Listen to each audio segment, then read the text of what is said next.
Hello, good afternoon po sa inyong lahat. Gusto ko lang talaga i-shout out yung tindera dyan sa Reyes Barbecue sa may Robinsons, Manila o dyan sa may Malate area, no? Sa food court po.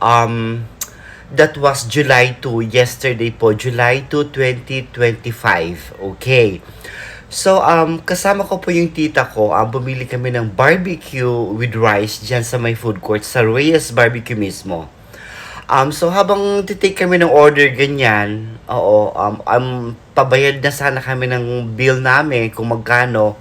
Binigay ngayon ng tita ko yung senior citizen na card niya. So, nang pagkakuha niya ng card niya, nabasa niya yung pangalan. So, hindi ko na-mention. So, syempre, Muslim, no? So, alam mo naman ang pangalan Muslim. So, sinabihan niya kami. Sabi niya, Sir, ma'am, pasensya na po ha, hindi po kayo pwede sa rice namin kasi may halong pork po yung fried rice namin. So parang nagulat naman kami at nagpapasalamat kahit papano naging honest po yung tindera ng Reyes Barbecue dyan sa may Robinson's Place, Manila, sa Malate area. Ma'am, maraming salamat po. Highly appreciated po.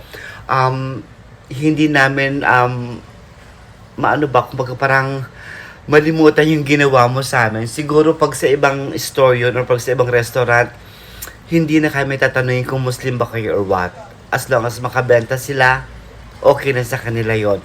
Pero sa Reyes Barbecue dyan sa may Ermita sa Robinson's Place, maraming salamat po sa staff sa pagiging honest nyo sa mga Muslim na kagaya namin. Once again, thank you so much and kisses from Ligaya. Good luck po. Highly appreciated. So mga friendship, ito po yung sinasabi ko na Reyes Barbecue po sa may Robinson's Place, Malate, Manila po.